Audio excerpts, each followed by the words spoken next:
Kamusta yung kalagayan niyo dyan? Ito sir, okay lang po. Dalawa na lang po kami gising. Bantayan niyo yung mga kasama niyo dyan, Yes sir. Thank you po. Malapit na yung Pasko, hindi niyo naisip yung sitwasyon sa labas. Naisip po, namiss ko na po yung pamilya ko.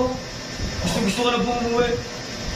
Yung po lang yung pinagkakasal ko na pagbagong buhay ako, di na ako bibisyo. Maayos ko po yung pamilya ko na sana huwag magsira ng gitna lahat. Oo, dapat sa puso mo yan, no? Opo. Ikaw, hindi mo namimiss yung pamilya mo? Opo, namiss ko sir. Oo.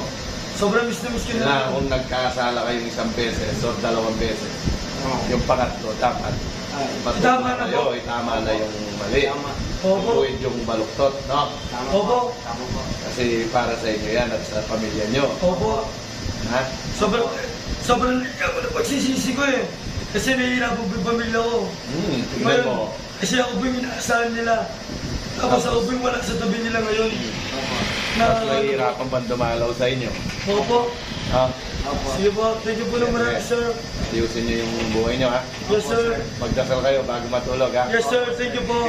Sige. Thank you po.